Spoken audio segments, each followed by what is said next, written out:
3월 21일 글로벌 마켓 헤드라인입니다. 리치먼드 연은 총재는 필요할 경우 50 베이시스 포인트 금리 인상이 가능하다고 말했습니다. 골드만삭스가 주식시장이 우크라이나발 위기를 과소평가하고 있다고 경고했습니다. JP모건은 연초 증시가 지나치게 부진했다며 매수의 시간이라고 말했습니다. 미국의 2월 기존주택 판매가 7.2% 하락했습니다. 모기지 금리 상승 영향으로 풀이됩니다. 러시아에서 인플레이션과 루블화 약세, 식품 사재기가 급증하고 있습니다. 보잉이 델타 항공과 737 맥스 기종 100대 주문을 협상하고 있습니다. 사우디 아람코 석유시설의 작년 순이익이 133조 원으로 집계되며 전년 대비 124% 증가했습니다. 포르쉐 CEO는 2030년까지 전체 매출의 80%가 전기차에서 발생할 것이라고 강조했습니다.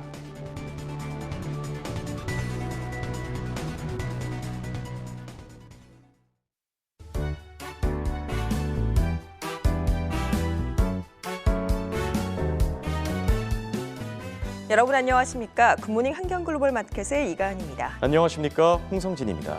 뉴욕 증시 지난 금요일장도 상승세를 이어갔습니다. 연준의 통화 긴축을 둘러싼 불확실성이 해소되고 또 미국 경제에 대한 자신감이 고조되고 있다라는 평가인데요.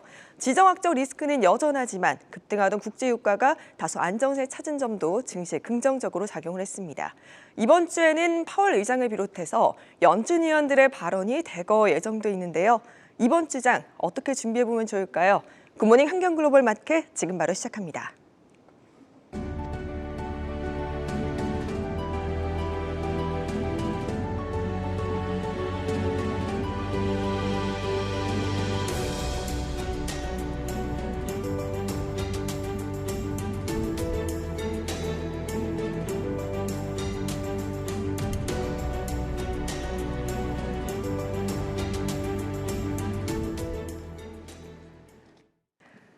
네, 뉴욕 증시 미 연준 고위 인사들의 일단 매파적 발언에도 불구하고 급반등세 이어가며 16개월 만에 최고의 한 주를 보냈습니다. 장중 상승 반전한 다우지수 0.8% 상승하면서 34,750선에서 마감을 해줬고요. 기술 중심의 나스닥 지수 크게 뛰어올랐습니다. 2% 넘는 상승세로 13,893선, 그리고 S&P 500 지수 역시 1% 넘게 상승하면서 3대 지수 모두 금요일장도 강세를 나타냈습니다. 최근 미국의 장단기 국채 금리 차이가 점점 축소되고 있습니다. 경기 침체 우려가 나오기도 하는데요. 10년물 국채 수익률 0.23% 하락하면서 2.15% 기록을 했고요. 반면에 통화 정책에 민감한 2년물 수익률 0.76% 상승하면서 1.94%를 기록을 했습니다. 오늘 장에서 눈에 띄었던 종목들 전가은 캐스터와 확인해 보시죠.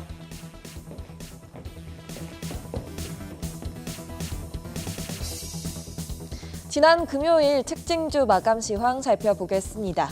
네, 연준의 통화 긴축을 둘러싼 불확실성이 해소되면서 이날 기술주가 상승을 주도했습니다.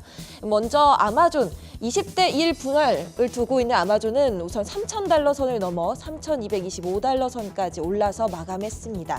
이어서 애플이 2% 오르면서 163달러에 마감을 했습니다. 마이크로소프트와 구글이 각각 1.7% 상승으로 300달러와 2,722달러 선에 마쳤고, 메타, 구 페이스북의 상승폭이 4%를 넘어가면서 가장 컸습니다.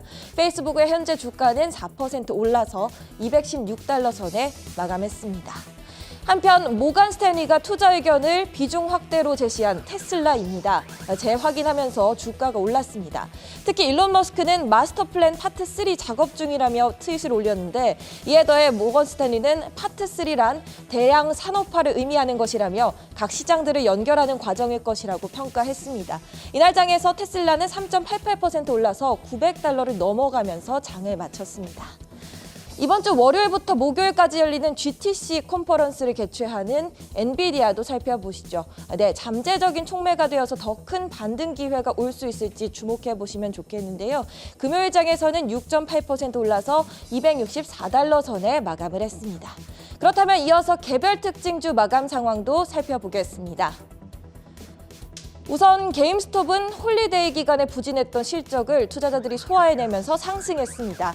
금요일장에서 3.5% 올라서 $90 선에 마감했습니다. 회사는 2분기 내로 NFT를 위한 시장을 조성할 것이라고 밝히기도 했습니다. 한편 페덱스는 금요일장에서 주가가 떨어졌습니다. 4% 가까운 낙폭으로 현재 주가는 $218 선에 올라와 있는데요. 매출은 예상에 맞았으나 오미크론 확산 상황 속에서 직원들이 부족하여 순이익에는 타격을 받았다는 분석이 나옵니다.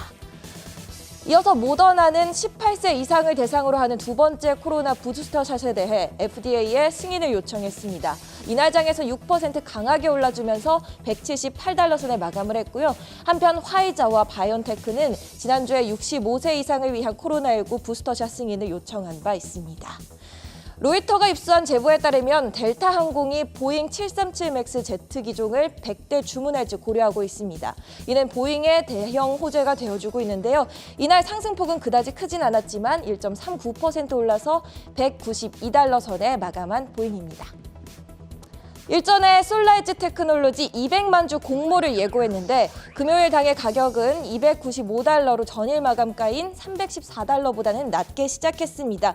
결국 마감대는 약보합을 보여주면서 $312에 마감하는 모습입니다. 또한 버라이즌은 미국 국방부와 3건의 계약을 성사시켰습니다.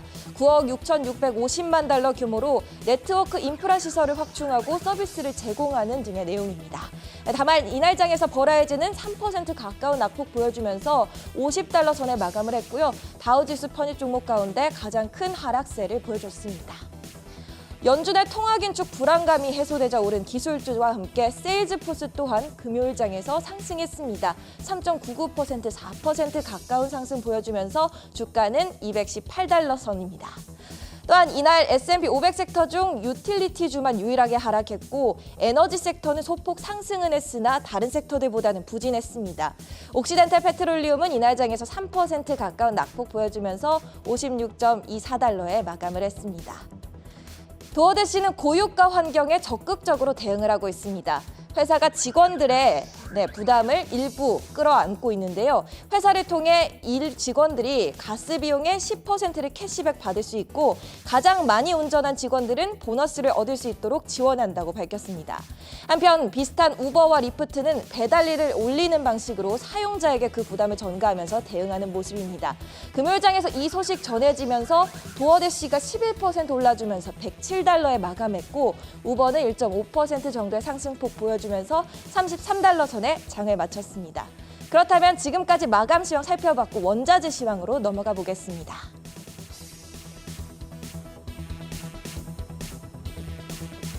네, 원자재 시장의 동향 살펴보는 시간입니다. 오늘도 국제유가부터 확인해 보시죠. 네, 국제유가는 러시아와 우크라이나의 협상이 진척을 보이지 않는 가운데 상승 마감했습니다. WTI는 1.6% 상승하면서 $104 선에서, 또 브렌트유는 1.2% 상승하며 $107 선에서 마감했습니다. 이어서 주요 곡물 가격들 살펴보겠습니다. 네, 금요일장 대두 선물 가격 변동성이 좀 컸습니다. 국제유가뿐만 아니라 장중에 밀과 옥수수 가격이 함께 상승하면서 이 대두 선물도 함께 상승했습니다. 장중에 1,689센트까지 오르기도 했는데요. 다만 오후 10시가 넘어가면서 급격히 떨어지기 시작하더니 결국 전일 대비 소폭 하락하면서 1,666센트 선에서 거래 마감했습니다. 네, 미국 농무부에 따르면 3월 10일까지 일주일간 미국산 대두 수출량은 173만 200톤으로 이 시장 기대치인 140만에서 300만 톤을 하회했습니다. 네, 또 살펴보겠습니다. 원명 가격 4% 넘게 오르면서 좀 크게 올랐고요. 126센트에서 거래 마감했습니다. 귀리 가격도 2%대 상승한 모습입니다. 네, 국제유가가 오르면서 설탕 가격도 1% 오름세 나타냈고요. 이어서 옥수수와 밀 가격 살펴보겠습니다. 네, 옥수수도 지난 금요일에 하루 변동폭이 좀 큰 편이었습니다. 미국의 곡물 수출과 또 수요 강세, 그리고 전쟁에 따른 공급 중단 불확실성의 지속으로 장중에 755센트까지 오르기도 했는데요. 원래는 중국이 수입해오는 옥수수 중 30%가 우크라이나에서 왔는데 이제는 중국이 미국산 옥수수 수입을 대폭 늘리고 있습니다. 다만 옥수수 가격은 금요일장 끝으로 가면서 736센트 선까지 떨어졌습니다. 결국 전일 대비 1% 하락하면서 부실당 742센트 선에서 마감했습니다. 러시아의 우크라이나 침공으로 인한 밀 공급 차질로 이 거래자들은 여전히 어려움을 겪고 있습니다. 금요일장 밀 가격은 좀 크게 빠졌는데요. 3% 넘게 하락하면서 1,059센트 선에서 마감했습니다. 미국 기후 예측센터의 최신 전망에 따르면 6월까지 미국 대부분의 평야에 가뭄이 지속되면서 겨울 밀 생산 전망이 불투명할 것으로 보입니다. 금속 원자재 가격도 계속해서 살펴봐야겠죠. 스테인리스 강과 2차 전지 등에 활용되는 니켈 살펴보겠습니다. 니켈 거래는 현지 시간 16일 재개됐지만 재개 직후 하한가를 기록하고 거래가 일시 중단되는 등 이 투자자들의 혼란이 계속되고 있습니다. 3거래일 연속으로 하한가를 기록하며 금요일장에서도 11% 급락했습니다. 아연과 구리 그리고 주석 모두 1%대 상승한 모습이고요. 알루미늄도 그 상승세를 이어가고 있습니다. 러시아 우크라이나 4차 평화협상에서 여전히 양측의 입장은 팽팽히 맞서고 있는데요. 이 공급 차질에 대한 우려가 다시 불거지면서 금요일장에서 3% 강세를 나타냈습니다. 또 어떤 특정 현상이 다른 현상에도 영향을 미치는 것, 경제에서는 스필오버 효과라고 하죠. 이 전문가들은 다른 어떤 금속 원자재보다도 알루미늄이 유가급 등의 이 스필오버 효과를 가장 크게 받을 것으로 내다봤습니다. 이어서 금 가격 확인해 보겠습니다. 미 연준의 매파적인 3월 FOMC에 따른 우려가 금 가격에 하방 압력을 실었습니다. 금요일장 금 가격은 0.7% 하락하면서 1,929달러 선에서 거래 마감했고요. 지난 한 주간은 2.8% 하락했습니다. 이는 지난 11월 이후 약 4개월 만에 가장 큰 주간 낙폭입니다. 마지막으로 은 가격 살펴보겠습니다. 1.8% 하락하면서 25.1달러 선에서 거래 마감했습니다. 주간 기준으로는 3.8% 떨어지며 6주 만에 하락세로 돌아섰습니다. 지금까지 농산물과 금속 원자재 시황 전해드렸습니다. ETF 흐름을 한눈에 짚어드리는 ETF 시황 시간입니다. 오늘 장에서 중국 기업과 가상화폐 관련 기업 ETF는 상승했는데요. 반면 빅스 지수와 금리 관련 ETF는 내렸습니다. 먼저 중국 기업 ETF부터 체크해 보겠습니다. 현지 시각 18일 바이든 미국 대통령과 시진핑 중국 국가주석은 통화를 갖고 러시아와 우크라이나 사태에 대해 논의했는데요. 두 정상이 통화를 한 점이 투자 심리에 긍정적으로 작용했습니다. 네, 이렇게 긍정적으로 작용하자 이날 미국에 상장된 중국 기업들 좋은 흐름 보였는데요. 중국 생활 서비스 플랫폼인 메이투아는 12.89% 오르고 거래를 마쳤습니다.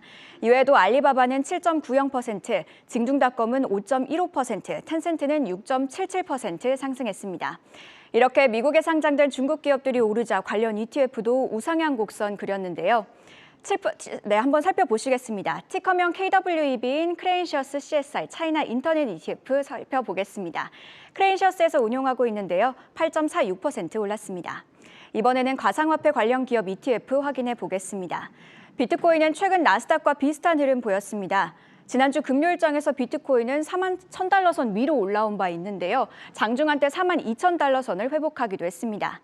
이렇게 비트코인이 오르자 비트코인과 밀접한 관계가 있는 기업들도 함께 올랐습니다. 예스퀘어인 블록은 9.91% 상승했는데요. 이외에도 코인베이스는 4.92%, 마이크로스트래티지는 4.65% 올랐습니다. 따라서 관련 기업들을 추종하는 ETF도 우상향 곡선 그렸는데요. 티커명 DAPP인 바네크 디지털 트랜스포메이션 ETF 체크해 보겠습니다. 바네크에서 운용하고 있는데요. 상위 보유 종목으로 앞서 언급한 기업들을 보유하고 있습니다. 6.03% 상승 마감했습니다. 하락한 ETF 살펴보겠습니다. 먼저 빅스 지수 ETF부터 확인해 보겠습니다. 지난주 금요일 3대 지수는 상승 마감했는데요. 따라서 월가의 공포지수로 불리는 빅스 지수는 이렇게 하락 마감했습니다. 18일 장 초반 26선에서 움직이던 빅스 지수는 시간이 갈수록 낙폭을 키워갔고요. 23.87로 마감했습니다. 하루 동안 약 7.01% 빠지고 거래를 마친 건데요. 이렇게 빅스 지수가 내리자 빅스 지수를 추종하는 ETF도 내렸습니다. 티커명 VIXY인 프로시어스 빅스 쇼트텀 퓨처스 ETF 살펴보겠습니다. 프로시어스에서 운용하고 있는데요. 4.69% 하락 마감했습니다.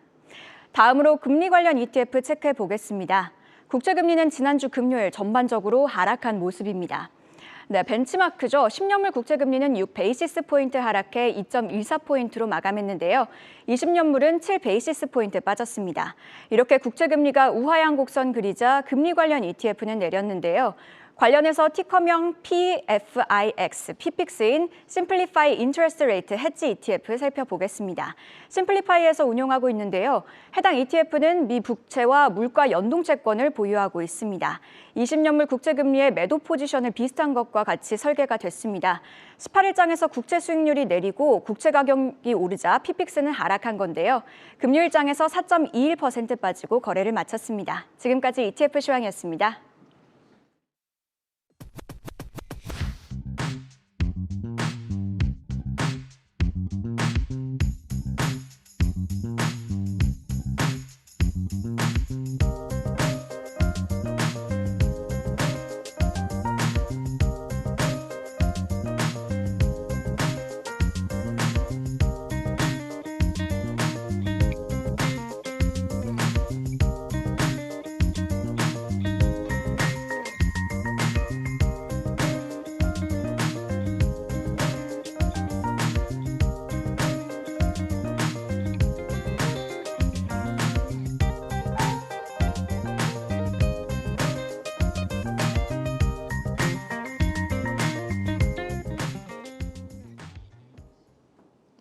네, 글로벌 이슈와 해외 토픽 확인해보는 시간입니다. 주말 사이 또 어떤 이슈들이 시장에 영향을 줬는지 바로 확인해 보시죠.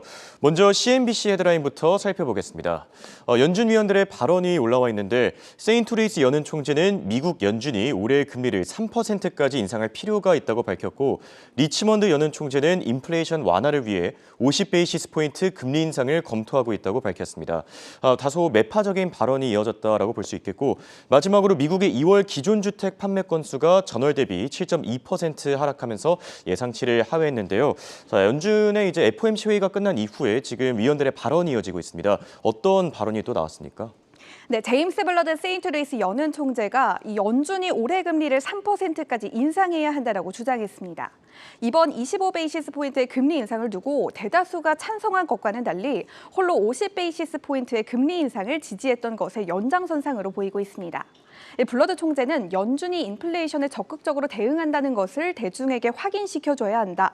이 금리를 3% 웃도는 수준까지 올리는 것이 그 증거가 될 것이다라고 말했습니다. 지금까지 시사된 단기 금리의 목표치가 현재 경제 상황과 비교해보면 너무 낮다는 건데요. 이 사상 초유의 인플레이션에 대응하기 위해서는 금리를 더욱 빠르게 인상해야 한다는 겁니다. 연준 위원들이 언급한 올해 말의 금리 목표치 중간값은 1.9%입니다. 이는 금리를 25베이시스 포인트씩 올린다면 총 7회를 인상하는 것을 의미합니다. 하지만 이보다 높은 3%는 올해 총 12회의 금리 인상이 단행돼야 한다는 뜻인데요. 이 남은 FOMC 회의가 6번인 점을 고려해 본다면 매 회의마다 적어도 50베이시스 포인트씩 올려야 한다는 겁니다. 블러드 총재는 이 금리가 매우 낮은 수준을 유지하는 동안 인플레이션이 가파르게 올랐다.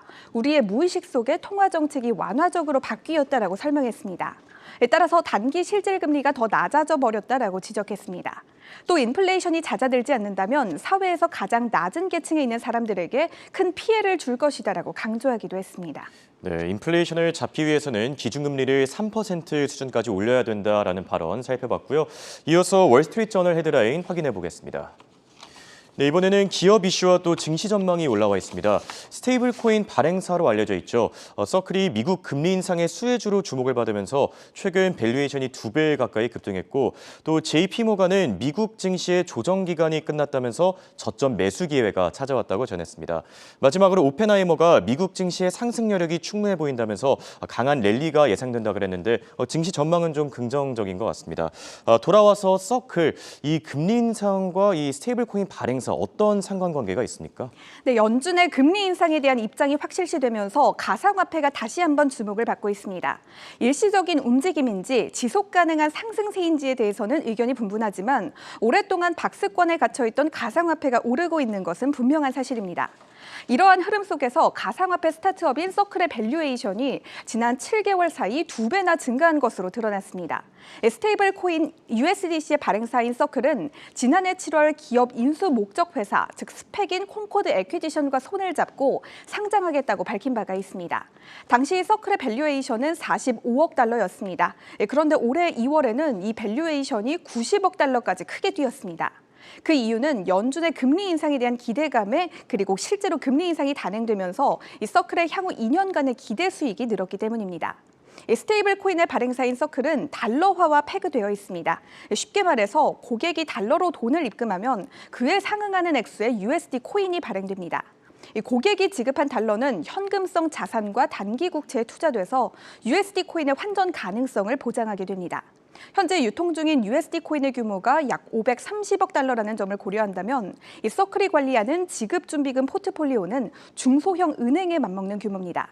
이 서클은 은행과 같이 금리가 오르면 수익이 증가하는 사업 구조를 가지고 있는데요. 이와 동시에 은행처럼 고객들의 자금에 이자를 지불하지 않아도 되고 지점이나 ATM과 같이 추가적인 비용이 들어가지 않아도 되는 것이 특징입니다. 다시 말해서 금리 인상 시기에 수익이 더 많이 남게 되는 셈입니다. 서클이 가지고 있는 독특한 특성 덕분에 이 연준이 금리 인상에 대한 행보를 보이면 이에 대한 반사 이익을 누리게 되는데요. 서클이 향후 2년간 벌어들일 수 있는 이자 수익에 대한 예상치도 23억 달러가 더 늘어나게 됩니다. 네, 금리 인상 시기에 이 가상화폐 기업 서클이 오히려 호재로 작용할 수 있다, 수혜주가 될 수 있다라는 내용 살펴봤고요. 다음은 블룸버그 헤드라인 확인해 보겠습니다. 네, 이번에는 GM, 소프트뱅크의 크루즈 지분을 인수했다. 그러면서 보유 지분이 80%로 확대됐다라고 밝혔고요. 폭스바겐은 에어백과 브레이크에 문제가 있는 차량 24만 대를 리콜했다고 밝혔습니다. 마지막으로 사우디아라비아의 최대 석유 시설인데 아람코가 이제 후티 예멘 반군의 이제 피습으로 인해서 공격을 받았는데 그래도 원유 생산 자체에는 영향이 없다라고 밝혔습니다. 돌아와서 크루즈 이제 자율주행 자회사로 알려져 있는데 GM이 대규모 인수를 했다라고 밝혔죠. 네, 제너럴 모터스가 자율주행 사업 자회사인 크루즈에 대한 보유 지분을 80%로 확대했습니다. 일본의 소프트뱅크가 크루즈에 투자했던 지분을 21억 달러, 한화로는 약 2조 5천억 원가량에 인수한 겁니다. 제너럴 모터스는 이번 투자를 통해서 크루즈에 대한 소유권 구조를 단순화하고 지배력을 높이겠다라고 강조했습니다. 또 크루즈에 대한 자사의 신뢰를 만천하에 알렸다라고 밝히기도 했습니다. 이 크루즈에 13억 5천만 달러, 한화로는 약 1조 6천억 원을 추가로 투자하겠다라고 전하기도 했습니다.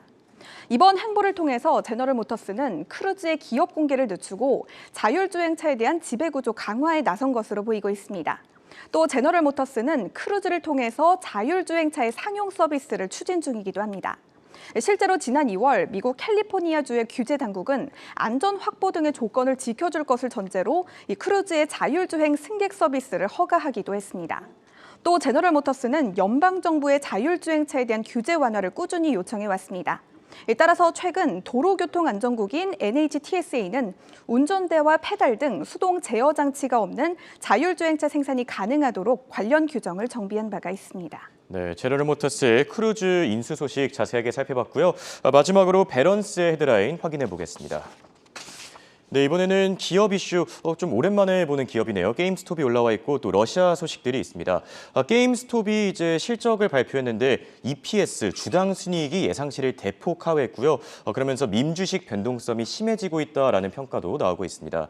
또 러시아 중앙은행이 기준금리를 20%를 동결하면서 물가 상승 방지가 목표라고 밝혔고 마지막으로 러시아에서 최근 설탕 사재기가 많이 일어나고 있는데 인플레이션과 루블화 약세 영향으로 풀이되고 있습니다. 돌아와서 게임스톱 이번에 실적을 발표했는데 어떤 내용들이 나왔습니까? 네, 비디오 게임 소매 유통업체인 게임스탑이 실망스러운 실적을 발표했습니다. 이 매출은 예상치인 21억 6천만 달러를 웃도는 22억 5천만 달러를 기록했지만 주당 순이익이 예상치인 0.84달러에 한참 못 미치는 마이너스 1.86달러를 보여줬습니다. 지난 4분기에 1억 4,750만 달러를 넘는 손실을 내면서 많은 이들이 경악을 금치 못했습니다. 따라서 개장 전 거래에서는 7% 정도 떨어지는 등 초반에는 불안한 모습을 보였습니다만 이후에는 반등에 성공했습니다. 같은 흐름으로 대표적인 밈 주식들의 주가도 동반 하락하더니 역시 이후에 낙폭을 줄여가면서 빨간불로 마감한 상태입니다. 밈 주식은 트위터나 인터넷 토론방인 레딧 등에서 회자되면서 유행하는 종목들을 가리킵니다. 전문가들은 밈 주식에 대한 투자 열풍은 주로 파산한 회사, 특히 팬데믹을 통해서 실적 압박을 받아서 공매도의 표적이 된 회사에 집중되어 있다고 지적했습니다.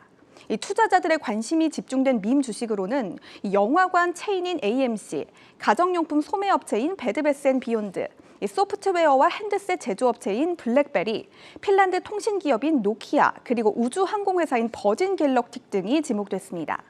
최근 밈 주식은 극단적인 혼조세를 보이고 있습니다. 전문가들은 주가의 흐름은 종잡을 수가 없지만 한 가지 확실한 건 밈 주식이 올해 들어서 극심한 변동성을 보이고 있다는 사실이다라고 입을 모으고 있습니다. 금 채굴 광산을 매입해서 주가의 오름폭을 키워갔던 AMC는 올해 들어서만 40% 이상 하락했고요. 버진 갤럭틱과 블랙베리도 각각 32%와 25% 급락했습니다. 노키아도 올해 15%가량 추락한 반면 베드베스앤비욘드만 44%나 상승했습니다. S&P 500 지수는 8% 떨어졌습니다. 따라서 밈 주식에 투자할 때는 신중한 판단이 필요하다고 조언했습니다. 현재 게임스탑은 3.52%, AMC는 4.02%, 버진 갤럭틱과 노키아는 각각 4.89%와 0.19%, 블랙베리는 3.08%, 베드베스앤비욘드는 0.91% 일제히 오르면서 장을 마친 상태입니다.